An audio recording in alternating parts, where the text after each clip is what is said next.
Over the past week, with the exception of Monday and Tuesday, the main topic of discussion has been Donald Trump's rise in the polls after the assassination attempt on his life during the campaign.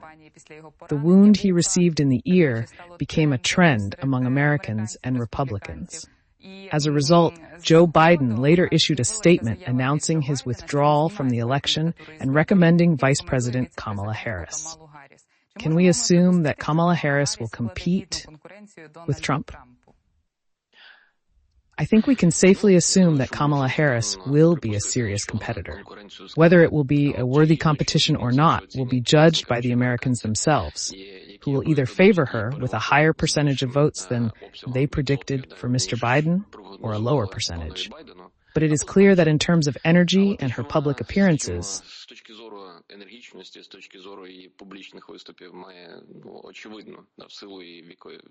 she has much more opportunities for campaigning due to her much younger age. She will be more visible on media platforms. In addition, given the situation of the last few months that accompanied Biden's campaign, where even the Democratic media were discrediting him because of his age, mental health, and so on, the rhetoric of the liberal Democratic media is already beginning to change. They are going to elevate and praise Kamala Harris, giving her more opportunities for interviews and speeches. That being said, the Ukrainian media community, including respected outlets like Zerkalo Tishnya, seems to be really campaigning in Ukraine for Kamala Harris. Therefore, we may have the impression that Kamala Harris is the leader who currently has a better chance of defeating Mr. Trump. In fact, it will be an imaginary, or perhaps wishful thinking based on a false assumption. Media appearances and favorable reviews in blogs and the media do not always accurately reflect the trust rating of a particular candidate, just as the amount of money donated in a single day is not always an accurate indicator of real support. This may be part of an election technique to demonstrate that donors finally believe in the Democratic candidate and see him as having the potential to defeat Trump. Sponsors recently injected over $100 million into Biden's campaign, which was struggling financially. Before withdrawing his candidacy, Biden's campaign was running out of funds, risking closure of headquarters and cancellation of events without sponsor support. Now the sponsors have provided the money, and they are fighting not so much for the presidential candidacy as for the media representation. And media participation of the Democrats were sufficient to maintain at least a majority in either the Senate or the House of Representatives. Why is this important? Because it is a system of checks and balances that is enshrined in the basic law and allows balancing the power of the president in a presidential republic, which is the United States. The president has all the power, but the funds to exercise this power are approved by Congress. Therefore, if you have a majority, for example, of Democrats in the Senate, and you manage to maintain it, you at least have the opportunity to influence the policies implemented by your political opponent. Thus, the election campaign is not just about Kamala Harris winning. Objectively speaking, her nomination is not entirely in line with the principles of democracy or fair competition, as it has already been announced that the Democratic nominee will be determined not on August 18th as expected, but around August 9th. It is clear that on August 9th, none of the candidates, whether for governor or senator, will be physically and organizationally capable of running an effective campaign to win votes. 9 серпня. Ні один із кандидатів, чи це будуть губернатори, чи це будуть сенатори, він просто фізично і фізіологічно не здатен організувати. Virtually all of the delegate votes at the Democratic Party convention were given to the campaign run jointly by President Biden and Vice Presidential candidate Harris. Accordingly, the time window of 1 week will not allow anyone else to compete for the Democratic nomination. Thus, given the short period of time and the opportunity to accumulate support,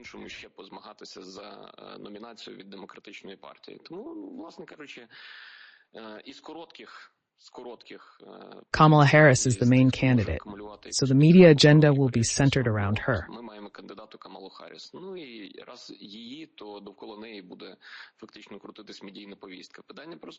The question is how the candidates will present their achievements. Democrats present Biden as the greatest president of the United States, while Republicans consider him the most shameful. This creates a polarized view of his achievements. Some see the economy as lax, others as booming. Under such circumstances, it is difficult for Ukrainians, Europeans, and Asians to assess how someone has coped with the tasks. Americans, like other voters, are more likely to evaluate politicians based on their own experience: tax burden, social assistance, and health care.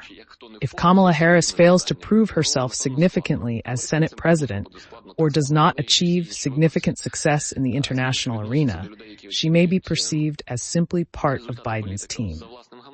Тобто податкове навантаження, соціальна допомога – це медичні послуги.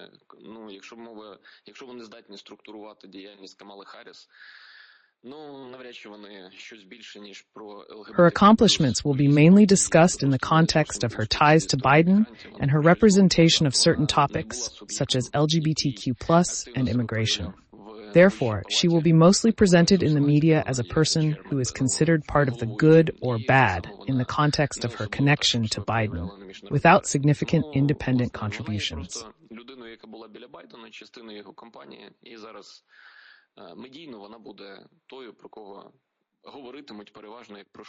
When I talked about cautious optimism, I was not just referring to Ms. Harris. I also wanted to discuss the events that came to light this weekend, in particular the conversation between Ukrainian President Volodymyr Zelenskyy and Donald Trump.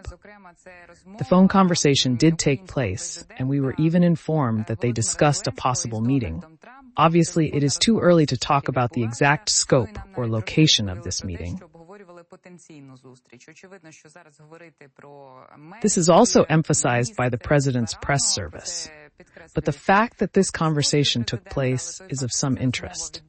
How can we assess this event in general, given that it has been repeatedly emphasized that a lot of high-quality diplomacy is needed to communicate with Donald Trump and his supporters? This is important in order to at least try to convince him of the need to continue supporting Ukraine. I think that talks cannot solve all the issues here. Objectively speaking, Ukrainians often evaluate international politics through the number of communications, handshakes, and photos with smiles. In this sense, perhaps Ukrainians have reason to be optimistic, because Mr. Trump returned the phone call and even wrote a post saying that the conversation was great.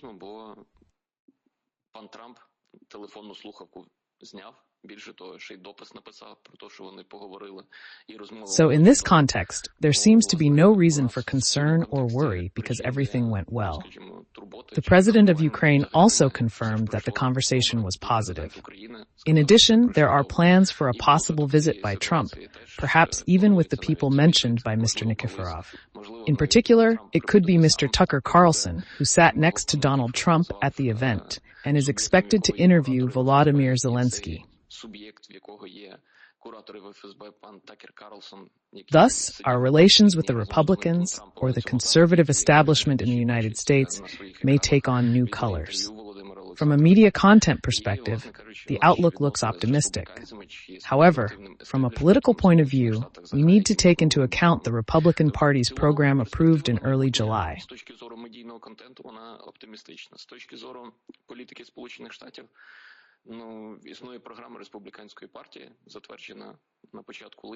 It reflects the attitude not only to Ukraine, but also to how the United States will build its relations with European partners in the Asian region, and with the Gulf monarchies. Republicans will spend their resources in accordance with this program. It should be remembered that the U.S. resources are not unlimited, especially in the context of high inflation and high interest rates, which have been going on for 2 years.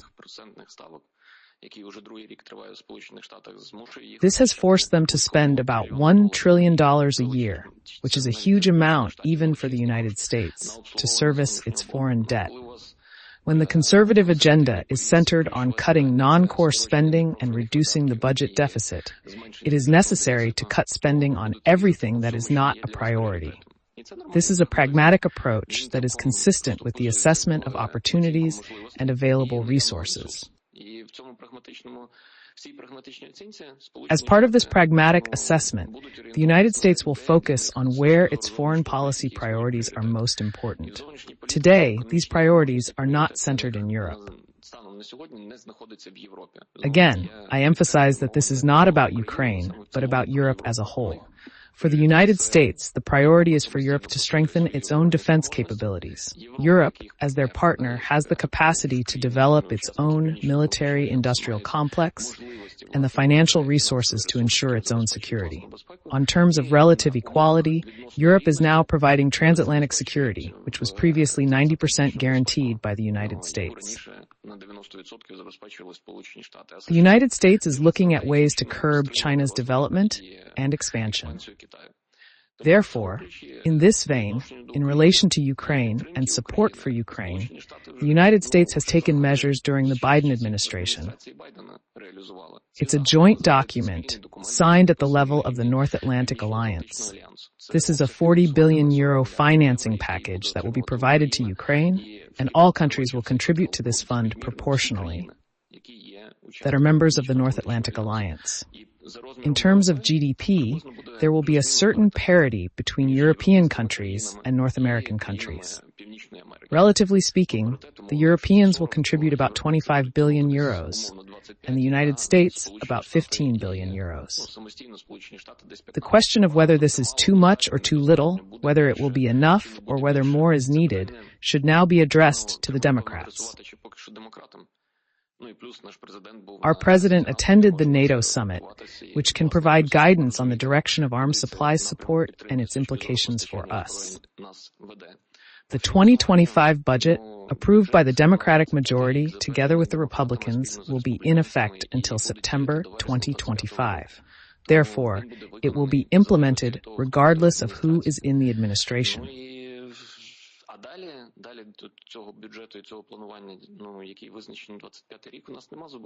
The future plans and budget for 2026 do not currently have any specific commitments to the European Union or its individual member states. Also, the United Kingdom, which is not part of either the U.S. sphere of influence or the European Union, has no commitments that could optimistically affect the situation related to combat or defense. Можливість оптимістично дивитися на ситуацію, пов'язану із характером бойових дій чи оборони, не так, щоб дає. Recently, the Democratic administration, in particular the Biden administration, has stated that we are actually approaching the point where we will be able to provide our own production capacity for our military-industrial complex. I don't know where they got this information from and what exactly they mean by these words. Perhaps it's similar to how Blinken once announced that the F-16 was already in the air. 2 weeks have passed since then, and these planes are still in the air, although they are heading towards Ukraine. Regarding our military-industrial complex workload, there are figures from our ministries and officials in Parliament that show that we can produce 20 billion worth of weapons, but we have orders for only 5 billion due to lack of funding. In reality, there's a disconnect between the optimistic statements from American Democrats about a light at the end of the tunnel and the actual results we observe, which present a significant challenge. Harris, as part of the Democrats, is no exception. The statements from our politicians about prospects and hopes also shape a particular view of the future. How individuals perceive this, through American or Ukrainian lenses, is a matter of personal perspective, but the Ukrainian viewpoint may be more relatable and understandable. Given how much time is left until September 2025, and the first potential challenges that Ukraine may face, are there any options for our country to develop both international and domestic policies to feel at least a little bit confident after 2025?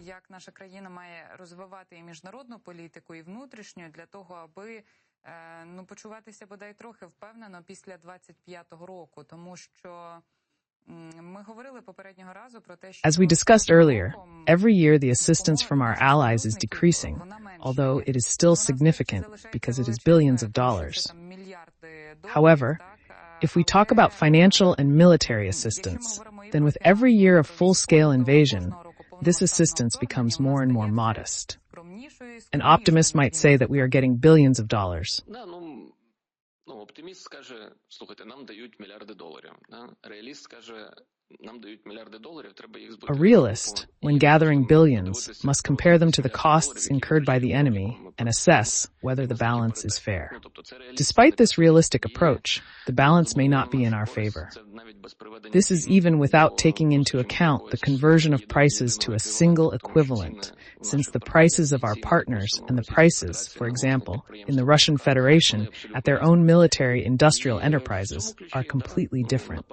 In this context, although there is not much optimism, we can consider what we can do. This is a difficult dialogue that requires a frank conversation between the military and political leadership and citizens. First, we must acknowledge the dire state of the country's economy and move away from the rhetoric that investors will soon arrive. On one hand, discussing significant investments in Ukraine during the war is unrealistic, and on the other hand, national bank statistics show only $1.5 billion in investments, with $1.2 billion being reinvested capital. This indicates that those who cannot leave the country are the ones investing. Ukraine, or to withdraw their financial resources abroad, reinvest their funds in securities after repayment of previous investments. This isn't investment, but lending. In a closed financial market, they could have managed their resources differently.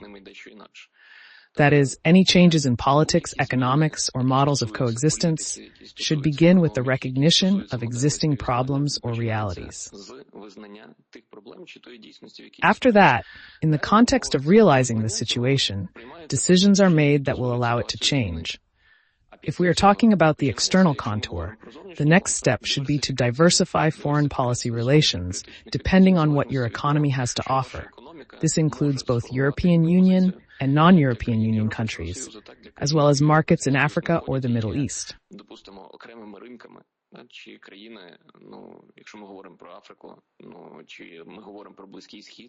Countries that have historically been our clients in agriculture and potentially in the military-industrial sector could become key partners in the future. However, to make the military-industrial complex export-oriented and generate funds for reconstruction and growth, hostilities need to end. This is crucial for attracting investment and overall economic recovery. Currently, we remain stagnant, tied to the situation of 2022. Whatever we lack to win and prosper must be provided by our partners. But partner countries cannot assess the changes in our position or in our understanding of how to continue to exist and develop. Without recognizing the situation at the level of political leadership and communicating this information to the citizens of Ukraine so that they are aware of the real state of affairs, the situation will not change.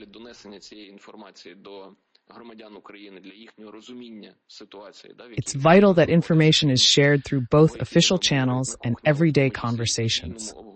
Martial law may restrict people from openly expressing concerns, so maintaining optimism while recognizing and addressing issues is crucial. Currently, we haven't fully achieved this balance, and we might need to move past idealistic solutions.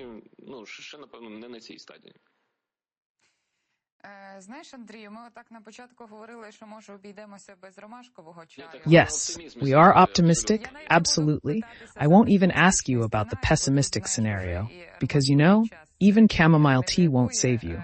So let's postpone this topic for later. Maybe there will be some good news over the weekend. Maybe the good news will compensate us a little bit for these thoughts about our future and our anxieties about the future. But for now, Thank you for traditionally finding time for our show. Andriy Vihirinsky, legal analyst, was on a live call with us talking about the international arena, the news, and challenges that will be facing us next year.